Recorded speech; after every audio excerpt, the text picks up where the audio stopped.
Muerte en mar abierto, de Andrea Camilleri. Un caso del comisario Montalbano. Relato breve perteneciente al libro de relatos del mismo título. Capítulo 1. Una mañana de primavera, Montalbano estaba tomándose su habitual tazón de café cuando sonó el teléfono. Era Fazio. «¿Qué pasa?» «Ha llamado Matteo Cosentino porque...» «Perdona, pero ¿quién es ese?» «Matteo Cosentino es el propietario de 5 pesqueros». «¿Y qué quería?» «Avisar de que en uno de sus barcos, el Carlo III, ha habido un accidente y tienen un muerto a bordo». «¿Qué tipo de accidente?» «Por lo visto, un miembro de la tripulación se ha cargado al mecánico sin querer». «¿Y dónde está ese pesquero?» «Volviendo a Vigata. Atracará dentro de unos 3/4 de hora. Usía puede ir directamente al puerto. Yo estoy de camino. ¿Tengo que avisar al fiscal, la científica y a toda la camarilla?» «Primero vamos a ver cómo está la cosa». Mientras se dirigía a Vigata, el comisario se preguntaba por qué misteriosa razón Cosentino le habría puesto el nombre de un rey de España a ese barco, pero no supo encontrar respuesta. La zona reservada a los pesqueros estaba en la parte exterior del muelle central, donde había una larga hilera de almacenes frigoríficos. Todavía no era la hora de la vuelta de la flota, y por eso había poca gente. Montalbano vio el coche patrulla y se detuvo al lado. Fazio estaba un poco más allá, hablando con un hombre de unos 60 años, bajo y desaliñado. Fazio hizo las presentaciones. Matteo Cosentino le explicó de inmediato al comisario que si el pesquero tardaba era porque el motor no funcionaba bien.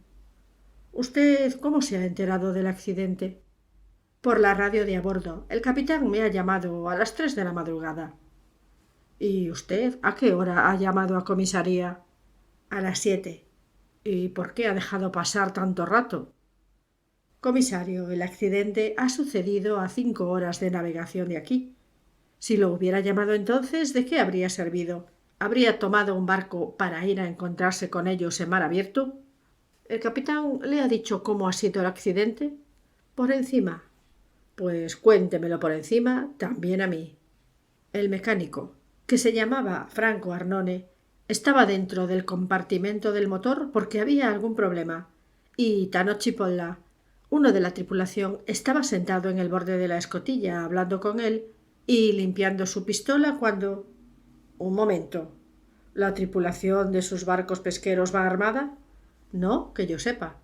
«Y entonces, ¿cómo explica que Cipolla llevará una pistola?» «Y yo qué sé. Pregúnteselo a él cuando llegue». «Está entrando un barco», anunció Fazio. Matteo Cosentino miró hacia la bocana del puerto. «Es el Carlo III», confirmó. Montalbano no resistió la curiosidad.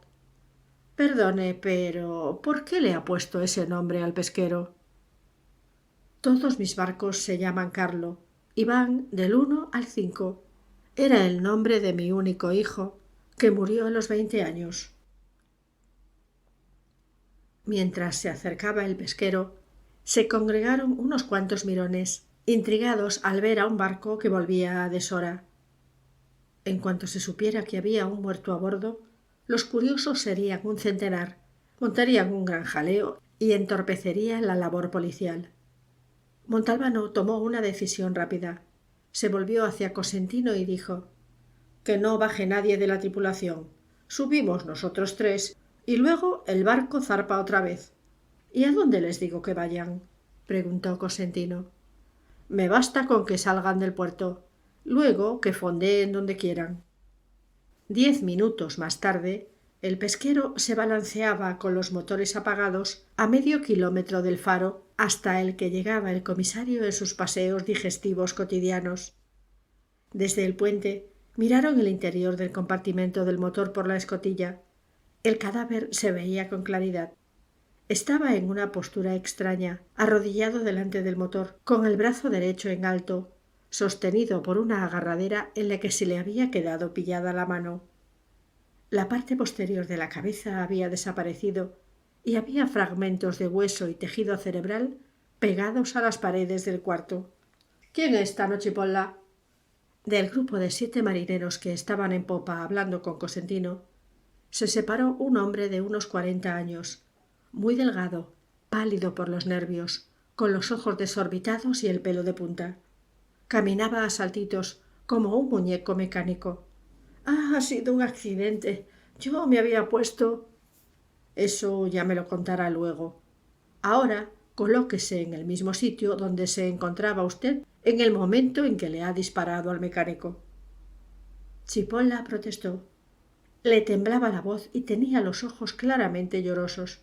—Pero es que yo no quería dispararle. —Muy bien, pero ahora haga lo que le digo. Moviéndose todavía como un muñeco, se sentó en el borde de la escotilla, con las piernas colgando por dentro del compartimento del motor. Estaba exactamente así, charlando con él mientras trabajaba.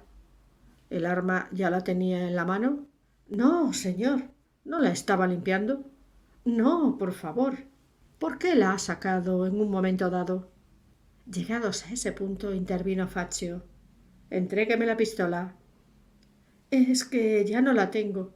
En cuanto me he dado cuenta de que había matado a Franco, la he tirado al mar. ¿Por qué? No lo sé. Usía no puede entenderlo. Por desesperación, por rabia. ¿Qué arma era? Un revólver Colt. ¿De qué calibre? No lo sé. ¿Tiene balas de reserva? Sí, señor, unas 30. Están en mi macuto. ¿Dónde lo compró? Chipolla se sorprendió. Me lo dio un amigo. ¿Lo tiene declarado? No, señor. ¿Y tiene licencia de armas? No, señor. ¿Has acabado? Le preguntó el comisario a Fazio. Por ahora sí. Pues entonces repito la pregunta. ¿Por qué has sacado el arma? Me lo ha pedido él. Explíquese mejor. Le he contado que la llevaba y ha querido verla. Entendido. ¿Y usted en ese momento dónde la tenía? En el macuto. ¿Y qué ha hecho? Me he levantado, he ido a buscar el revólver y he vuelto a sentarme. Y entonces ha sido cuando... ¿Cuándo qué? Cuando se ha disparado. Hemos cogido una ola de costado y yo, para no caerme dentro del hueco, me he agarrado con las 2 manos al borde. Puede que tuviera el dedo en el gatillo sin darme cuenta y entonces... Muy bien. Levántese. Fazio, por favor, dale tu pistola al señor. A Fazio no le hizo demasiada gracia, pero aún así se la dio, después de quitarle el cargador. Ahora usted, señor Chipolla, repítame los gestos que ha hecho y apriete el gatillo cuando toque. A bordo todos contemplaban la escena. Chipolla se sentó y al momento hizo un movimiento brusco hacia adelante. Abrió los brazos, se aferró al borde de la escotilla con las 2 manos y al mismo tiempo se oyó el chasquido del percutor en el vacío. La reconstrucción era plausible. El accidente podía haber sucedido así. Devuélvale la pistola al señor Fazio y quédese donde está, pidió Montalbano. Y luego se dirigió al resto de la tripulación. ¿Todos han oído el disparo? Hubo un coro de síes. ¿Qué estaban haciendo en ese momento? Los marineros se miraron algo aturdidos y no contestaron. ¿Puedo hablar yo en nombre de todos?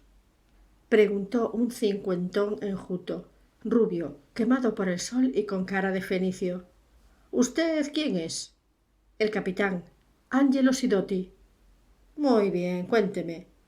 El timonel estaba al timón. Había 4 hombres en popa repasando las redes y yo estaba yendo de popa a proa para...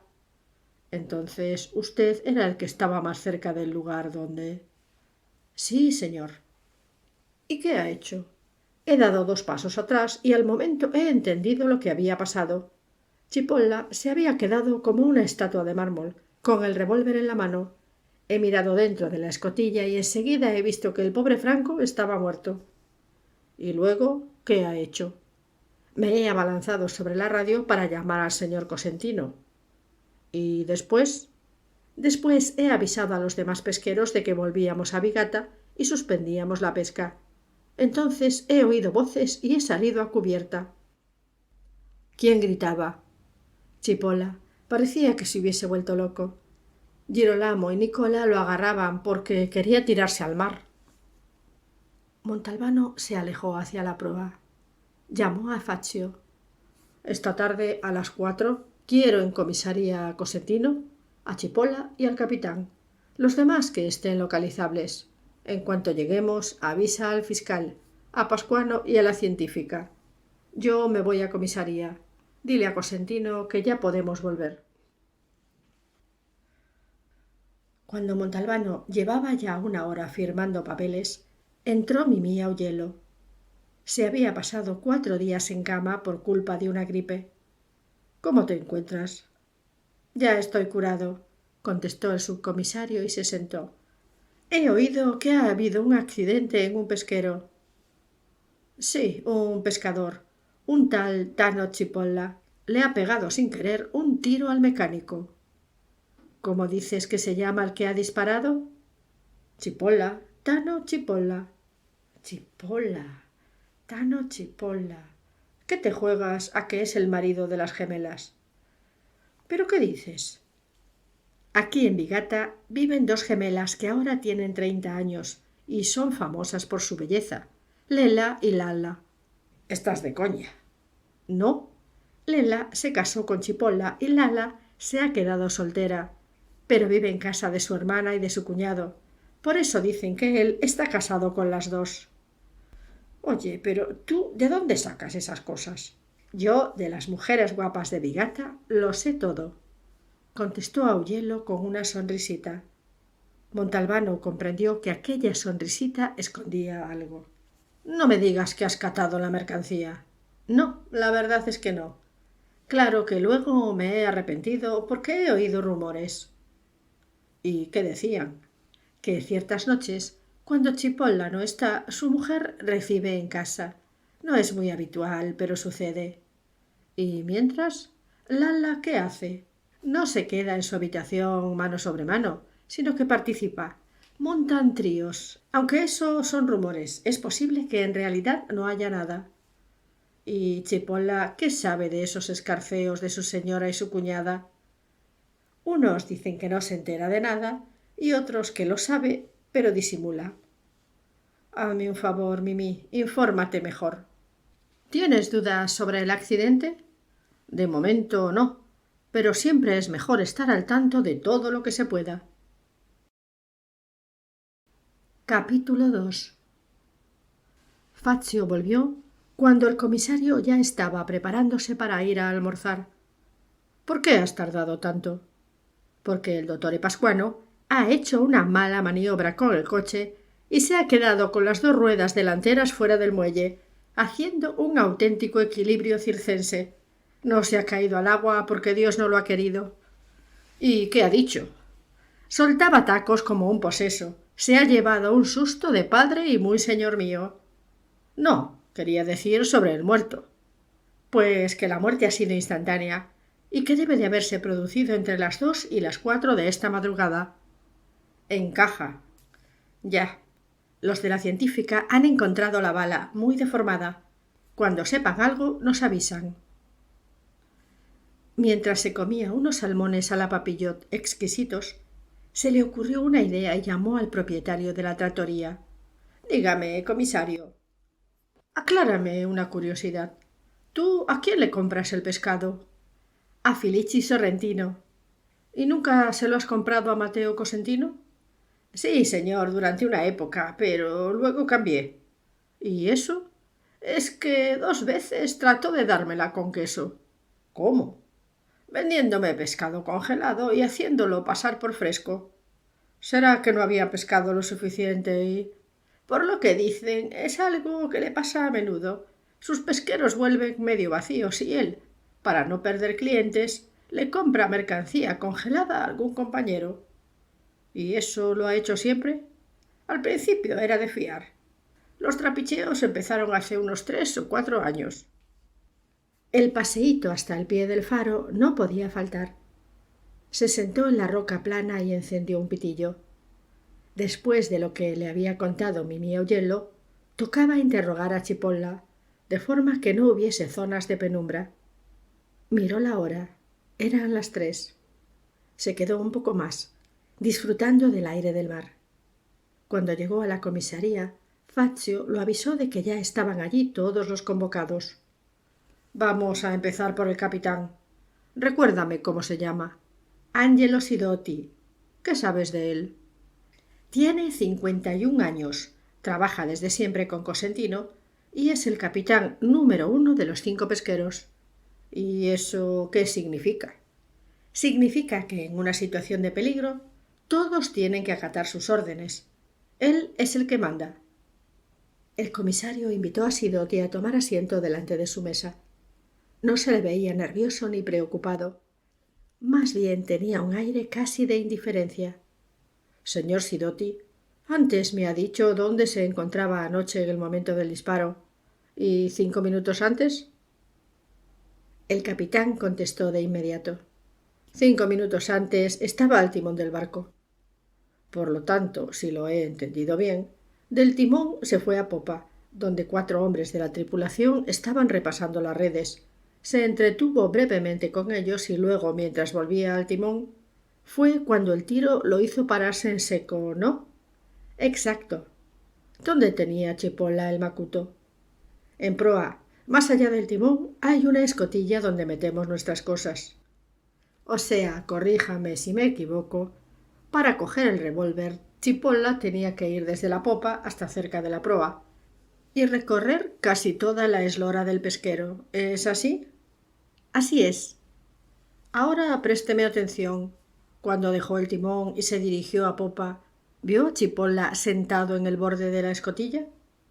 Tampoco en ese caso Sidotti vaciló lo más mínimo. No, no estaba allí. ¿Cómo puede estar tan seguro? Era noche cerrada y... Comisario, a nosotros nos bastan las luces de posición y además estamos acostumbrados. Sería que había ido a buscar el revólver. Entonces lo vería volver, ¿no? Eso sí, nos cruzamos a la altura del compartimento del motor. Yo aún tuve tiempo de dar 2 pasos, y al oír el disparo volví y vi lo que ya le he dicho. Al cruzarse con Cipolla, ¿se dio cuenta de que llevaba un arma en la mano? No. ¿Cuánto hace que trabaja con usted? Era su primer viaje. La respuesta dejó perplejo a Montalbano. ¿Y antes dónde estaba? En el Carlo I. ¿A qué se debió ese traslado? Son cosas que decide el señor Cosentino. ¿Para el mecánico también era el primer viaje con usted? No, señor. Hacía 3 años que navegaba conmigo. Sin duda, habrá comentado lo sucedido con sus hombres. ¿Alguien oyó de qué hablaban Cipolla y Arnone antes del disparo?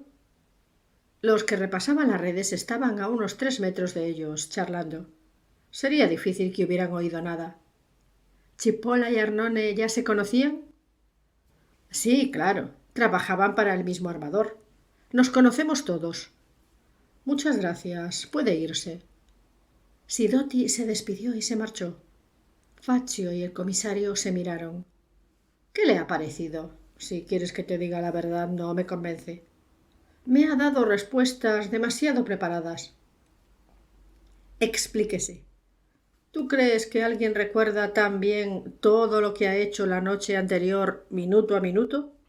Eran gestos y movimientos habituales que habrá hecho decenas de veces, pero va y se acuerda de dónde se encontraba en cada momento exacto. Puede que durante estas horas haya hecho un esfuerzo de memoria. Pues sí, tienes razón. Haz pasar al señor Cosentino. Este se mostró más nervioso que por la mañana. Me han dicho que el barco se va a quedar retenido como mínimo una semana. Voy a perder una fortuna. Montalbano hizo como si no lo hubiera oído. El señor Sidotti acaba de contarnos que era la primera vez que Cipolla trabajaba en el Carlo III, que procedía del Carlo I y que ese cambio obedecía a una orden suya. ¿Y qué? ¿No soy libre de pasar a uno de mis marineros de un barco a otro?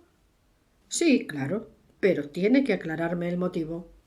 Señor mío, a veces sucede que, a fuerza de estar juntos en un mismo pesquero, alguno le coge manía a un compañero, y entonces empiezan las disputas, los desaires, y el trabajo se resiente. ¿Había recibido quejas? Quejas no, pero hay cosas que yo me huelo. ¿Se había olido algo más?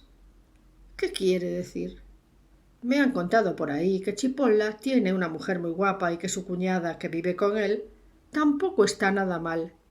¿Me dice bien clarito a dónde quiere ir a parar? ¿Arnone estaba casado? No, señor. Era un muchacho atractivo, de 30 años, muy mujeriego. A eso iba, gracias. Es posible que Chipolla hubiera oído algún rumor malévolo sobre su mujer y él. Cosentino levantó los brazos muy arriba en un gesto de rendición. Todo es posible. Sería importante saber si Arnone conocía a la señora Chipolla. Ya le contesto yo, seguro que la conocía. ¿Cómo lo sabe? Porque por fin de año siempre invito a mi casa a todos mis empleados y sus familias. Claro que si quiere saber mi opinión, dígamela. Si Chipolla hubiera tenido intención de cargarse a Arnone, ¿no podría haber buscado un sitio más adecuado? Porque así, en un pesquero, con tanta gente de por medio. Muy bien, por hoy es suficiente. Fazio, haz pasar al señor Chipolla. Era evidente que a éste le había dado tiempo de tranquilizarse. Ya no tenía los ojos desorbitados y se había peinado. Incluso parecía más seguro. Sin duda, las preguntas que pudieran plantearle en ese momento no lo pillarían por sorpresa. En cuanto lo tuvo delante, Montalbano comprendió instintivamente que la mejor estrategia era ponerlo tan nervioso como por la mañana. Así pues, decidió entrar al ataque con una provocación. Señor Chipolla, aparte de que pesa sobre usted una acusación de homicidio. El otro lo interrumpió al instante. Pero, ¿qué homicidio ni qué homicidio?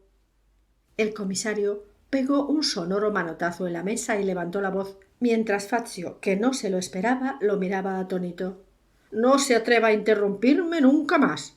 Escúcheme en silencio y si le cedo la palabra, hable como Dios manda. Cuidadito, no se equivoque. Es una advertencia que no pienso repetir. ¿Queda claro?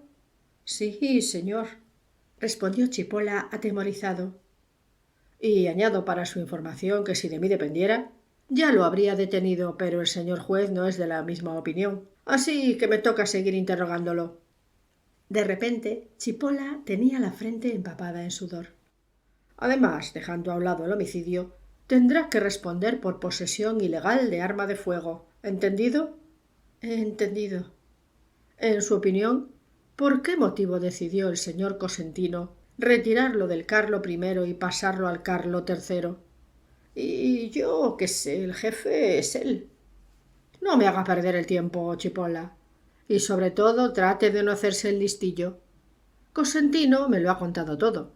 ¿Le resultaría más fácil que le dijera yo el motivo? El hombre, resignado, se encogió de hombros y no abrió la boca. Usted, prosiguió Montalbano, ya no se llevaba bien con sus compañeros del Carlo I. ¿Tengo que decirle también el porqué? Su señora. De golpe, Chipolla se levantó de un salto, congestionado y tembloroso. A mi señora no la mete en esto. Fazio lo agarró de un brazo, le puso una mano en el hombro y lo obligó a sentarse otra vez. Eso no son más que infamias, cotilleos infundados, añadió Chipolla alteradísimo, apretando los dientes. Trate de calmarse y, se lo digo por su bien, preste atención a cómo responde a mis preguntas. ¿Era usted amigo de Franco Arnone? Chipolla respiró hondo antes de contestar. Amigo, no. Conocido. Ahora responda sin montarme un número o lo meto en el calabozo. ¿Armone y su señora se conocían? Claro. Franco conocía a Lela antes de que fuera mi mujer. Explíquese. Franco estaba loco por Lala, la hermana gemela de mi señora, pero ella primero le hizo caso y luego lo dejó. Empiezo a comprender, dijo el comisario, y miró de reojo a Fazio, lo que significaba que estuviera listo para intervenir. El inspector se acercó al borde de la silla. Capítulo 3.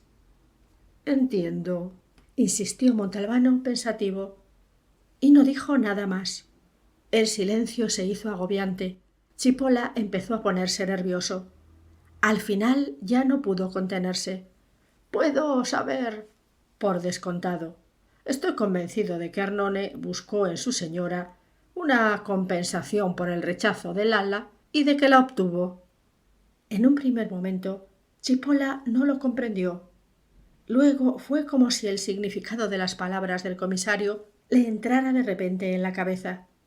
Con una especie de rugido, salió volando hacia Montalbano por encima de la mesa, sin que Faccio consiguiera detenerlo.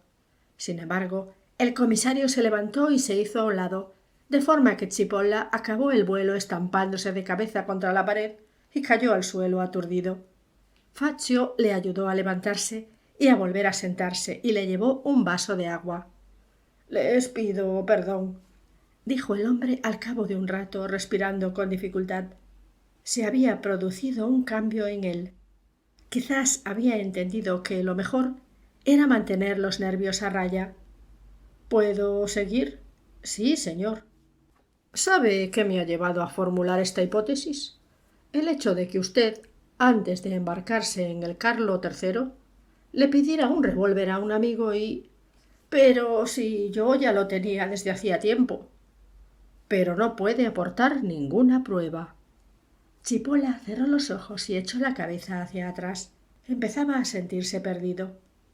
«A ver, si lo tenía desde hacía tiempo, yo le pregunto, ¿cuando trabajaba en el Carlo I, también subía a bordo armado?» «Sí, señor». «¿Me explica por qué?»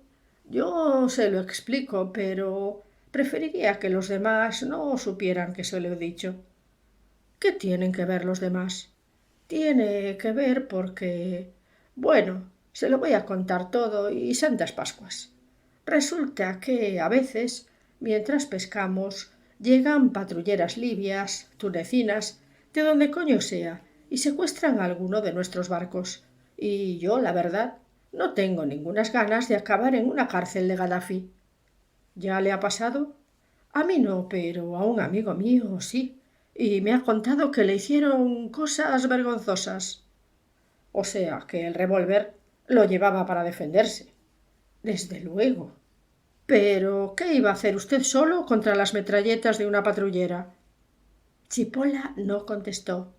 Como ve, su explicación no se sostiene. Su situación, tengo que advertírselo, va de mal en peor. Vamos encaminándonos hacia el homicidio premeditado. Nada de accidente. Voy a llamar al juez instructor y...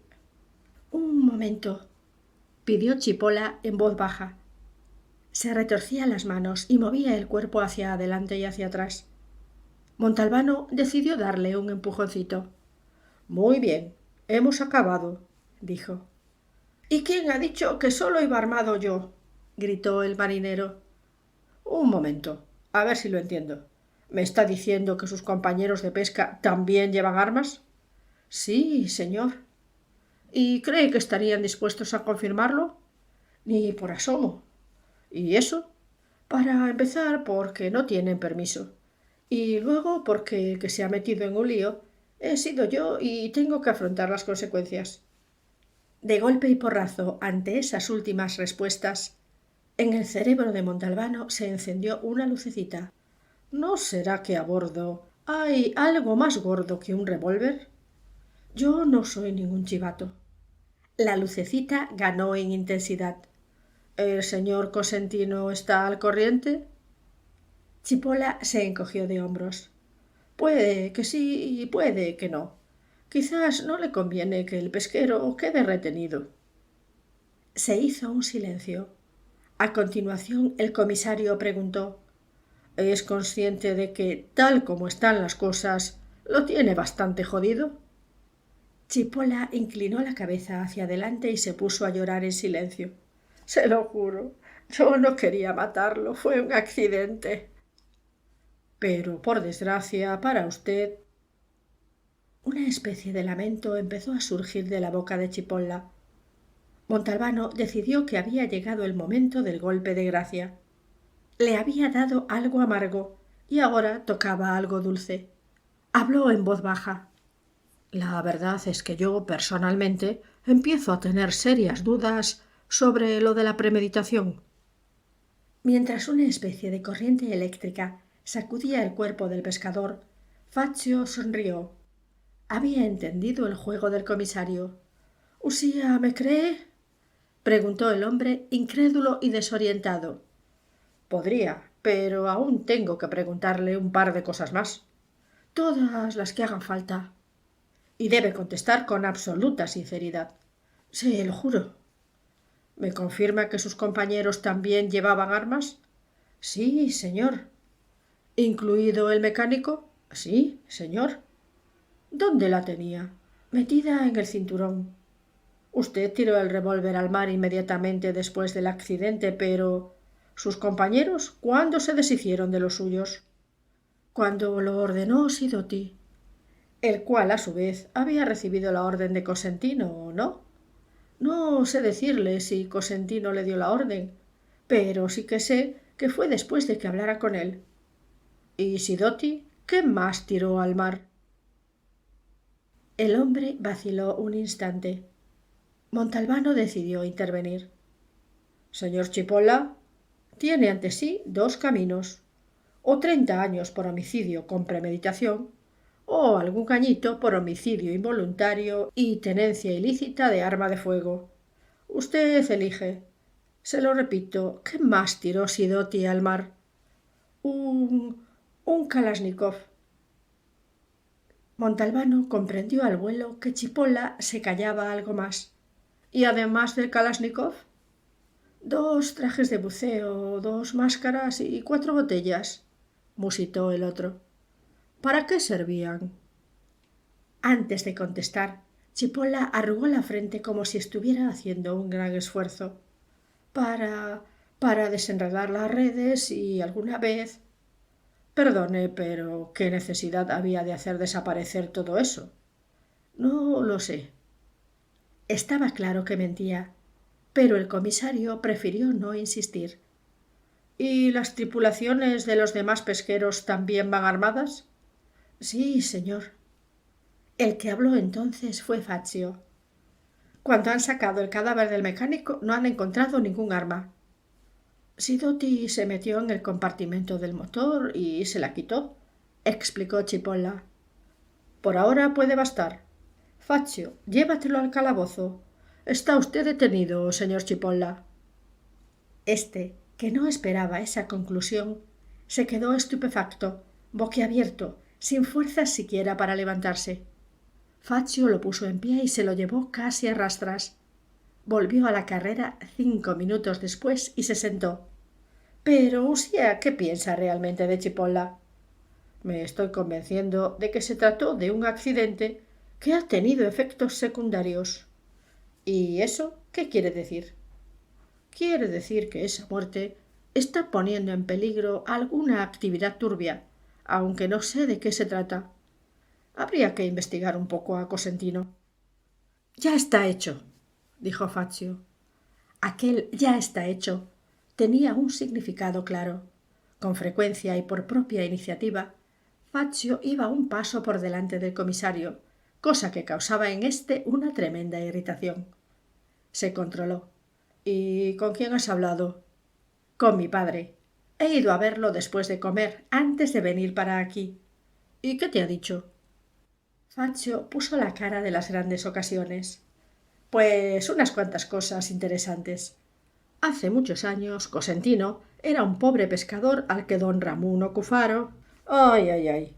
—dijo Montalbano—, al que don Ramuno Cufaro acogió bajo su ala, hasta el punto de que le hizo patrón de un pesquero muy especial. —¿Qué tenía de especial? —Que además de peces, también pescaba cajas de cigarrillos de contrabando. —Comprendo. O sea que hizo carrera con los Cufaro. —Exacto. Mi padre está convencido de que no es el auténtico propietario de los pesqueros, sino un testaferro de los Cufaro. —¿Algo más? —Sí, jefe. Se dice que a su hijo Carlo, que oficialmente se ahogó en el mar hace 6 años y cuyo cadáver no se encontró, en realidad se lo cargaron durante un tiroteo con los Sinagra, que iban en 2 barcos que querían robar los cigarrillos de los Cufaro. Desde entonces parecía que Cosentino había conseguido que los Cufaro lo dejaran dedicarse a pescar honradamente y nada más, pero por lo visto, le han ordenado que vuelva al servicio activo. Pero ¿de qué servicio se trata? Ahí está el quid de la cuestión. A ver, dime, ¿tú conoces a algún armador de barcos pesqueros que sea honesto y reservado? Sí, jefe. Calogero Loruso. Pon el altavoz, llámalo y pásamelo. 5 minutos después ya lo tenía al teléfono. A sus órdenes, comisario. Le ruego que no le mencione a nadie esta conversación. Soy una tumba. Se lo agradezco. Me gustaría saber qué instrucciones ha dado a sus tripulaciones en caso de intento de secuestro por parte de patrulleras extranjeras. Bueno, comisario, no se trata de instrucciones mías. Todos los pesqueros tienen que atenerse a las normas dictadas por la Comandancia General de Capitanía, que son, en primer lugar, intentar evitar el secuestro alejándose a toda velocidad y renunciando en caso necesario a recuperar las redes. En segundo lugar, no oponer la más mínima resistencia, ni siquiera ante provocaciones graves. En tercer lugar, no embarcar armas de ningún tipo. En cuarto lugar... Es suficiente. Acláreme una curiosidad. En caso de que se le enganchara las redes, ¿harían bajar a un submarinista? ¿Un submarinista? ¿De noche? ¿Pero qué cosas tiene? Se prueba una y otra vez con el cabrestante, haciendo las maniobras oportunas y, si la suerte acompaña... Una última pregunta y no lo molesto más. ¿Cómo se reparten las zonas de pesca entre todos? No hay nada escrito, son zonas tradicionales. En tierra se hablaría de usucapión. Hace décadas que yo tengo mi zona, Filipoti la suya, Cosentino lo mismo y así sucesivamente. Le agradezco su amabilidad. Colgó el auricular y marcó otro número que tenía apuntado en un papel. Señor Cosentino, al habla Montalbano. Quería informarle de que Chipola está detenido. Avise usted a su mujer. Por la mañana lo trasladarán a la cárcel de Montelusa y le haré saber al juez que, en mi opinión, se trata de un homicidio premeditado. Entonces, ¿cuándo me devuelven mi barco? Mañana mismo solicitaré al señor juez que lo haga. Buenas tardes. Cortó la comunicación y miró a Fazio.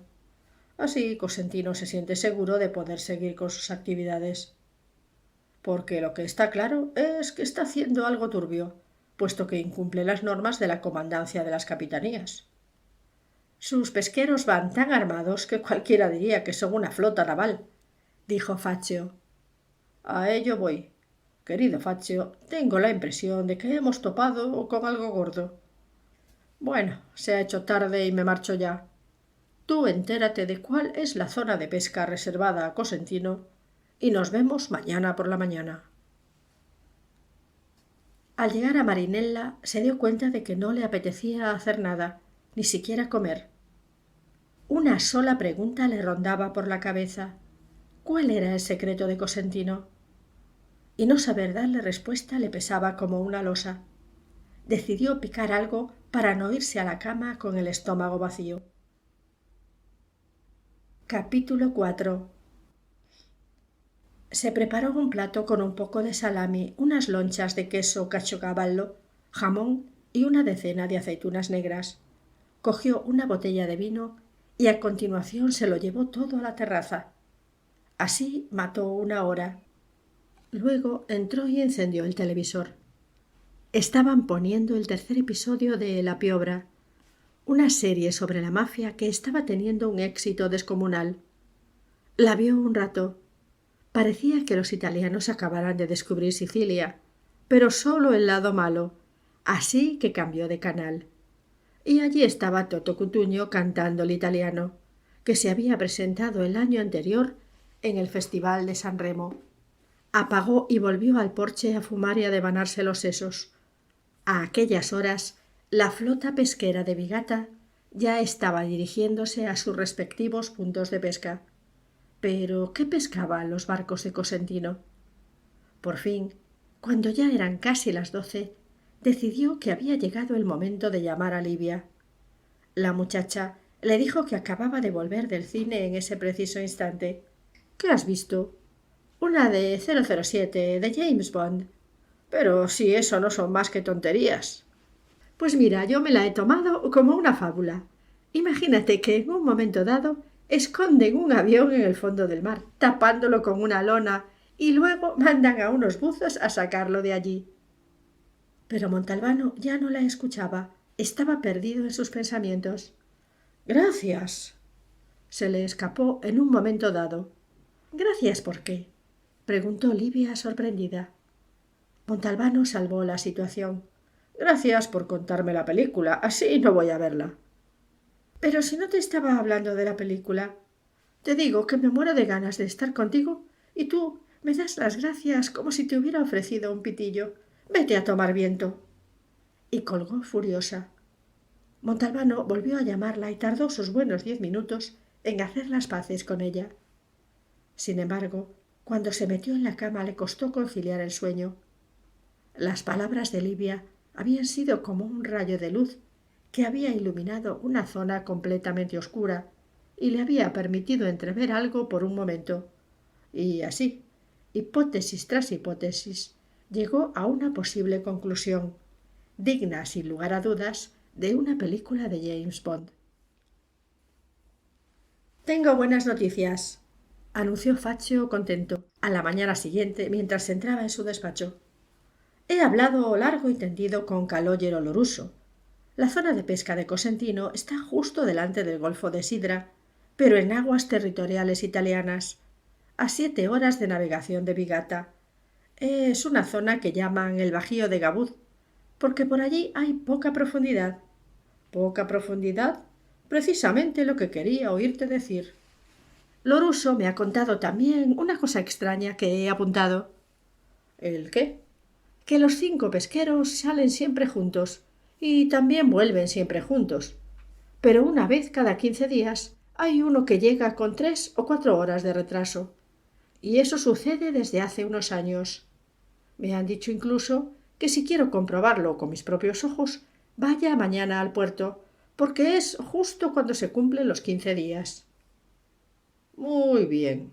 Ahora me voy a ver al juez de Montelusa por lo de la detención de Chipolla y para que devuelvan el pesquero. Volveré, como mucho, dentro de 2 horas. A ti, mientras tanto, te toca descubrir el local donde Cosentino tiene la radio con la que se comunica con sus barcos. Fíjate bien dónde están las puertas y las ventanas. ¿Qué le ronda por la cabeza? Preguntó Faccio suspicaz. Luego te lo digo. Montalbano convenció al juez de que Chipolla tenía que seguir detenido, a pesar de que estaba seguro de que había sido un homicidio involuntario.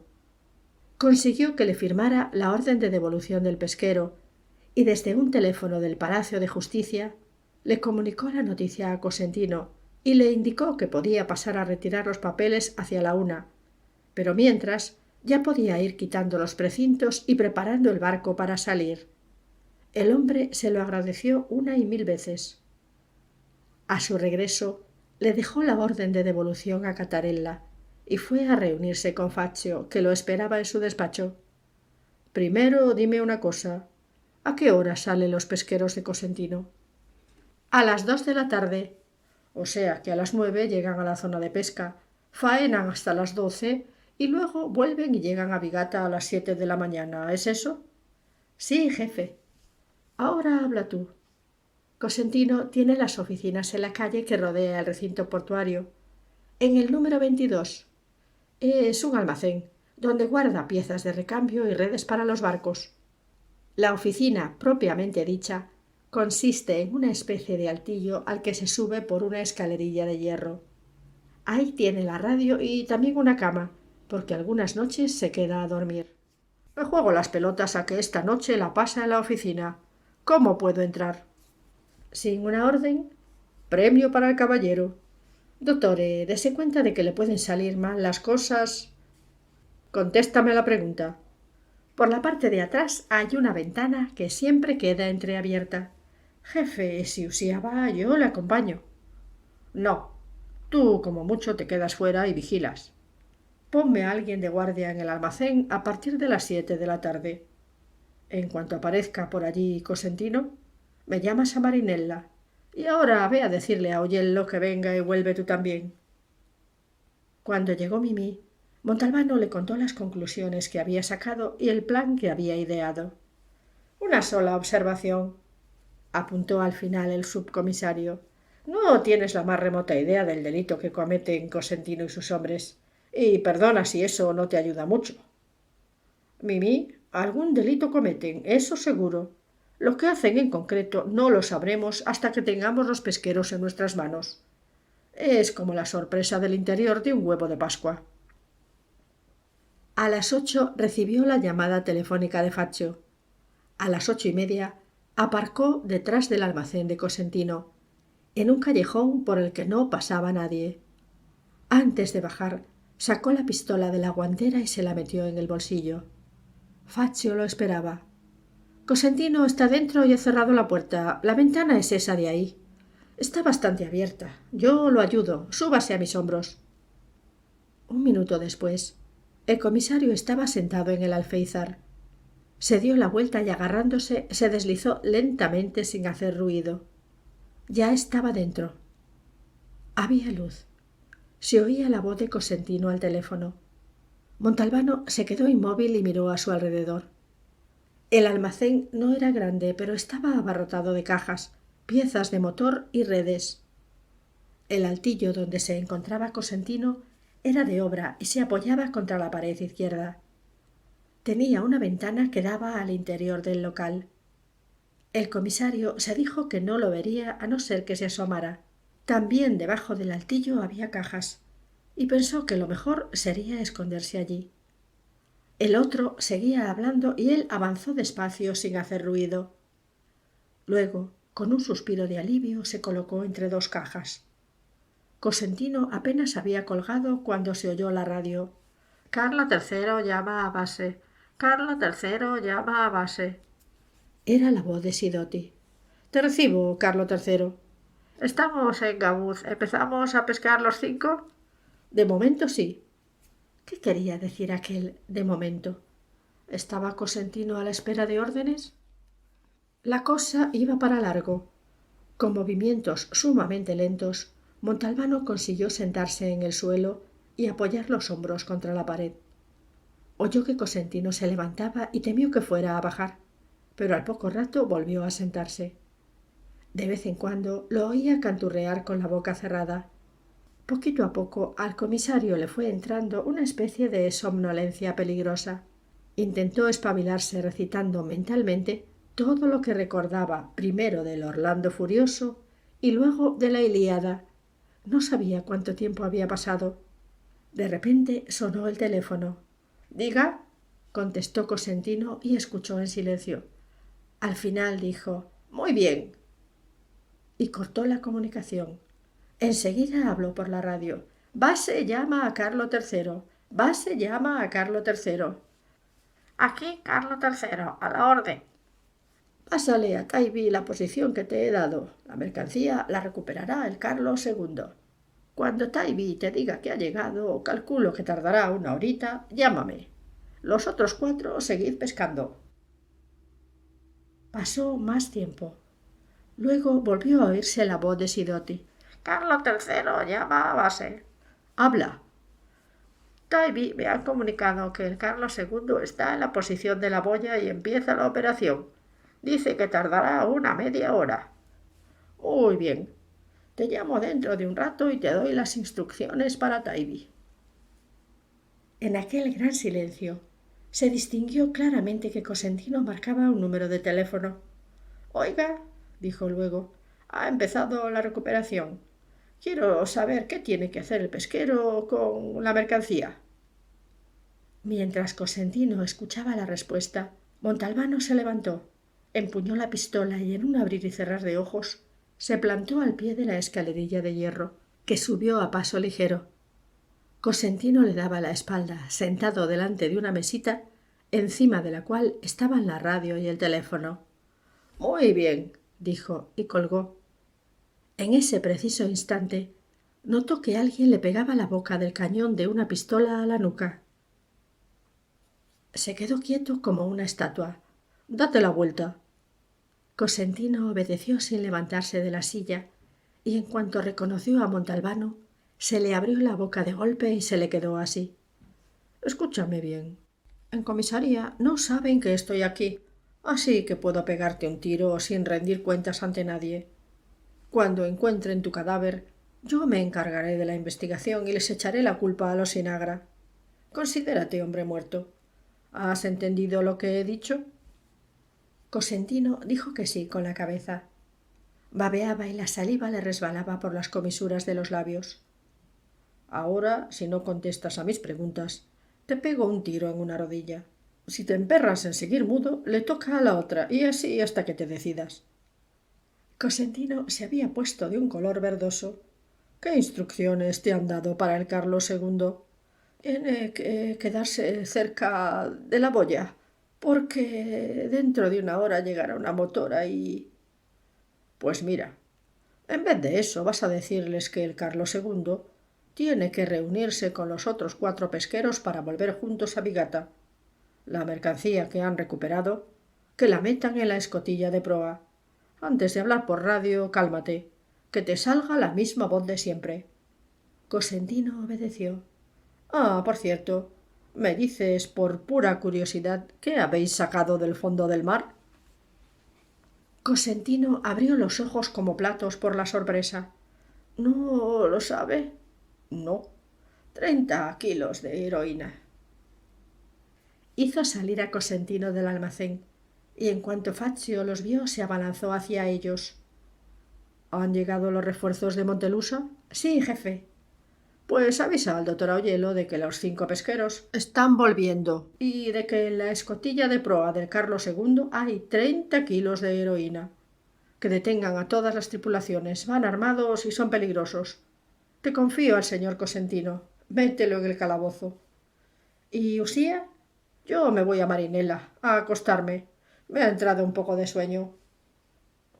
Pasó una tarde desagradable, defendiéndose de los periodistas que querían entrevistarlo, y luego tuvo que salir corriendo hacia Montelusa para recibir primero la regañina y luego los elogios del jefe superior. Después lo convocó el juez, al que tuvo que explicárselo todo, aunque a medias. Volvió a Marinella a las 9 de la noche, nervioso y cansado, pero durmió bien, hasta el punto de que al día siguiente se presentó en la comisaría de buen humor. «Quiero hablar contigo», dijo Mimí Augello entrando en su despacho. «Pues habla». «¿Tú le has dicho al jefe que, en tu opinión, lo de Chipolla fue un homicidio involuntario?» «Estoy convencido». «Te equivocas. Tengo 2 testigos. En el último mes, Arnone había estado yendo a casa de Chipolla de noche cuando el otro no estaba». Montalbano meditó un instante. «¿Sabes qué te digo, Mimí? Que decida el juez. Yo creo que Chipolla se merece que alguien le eche una mano».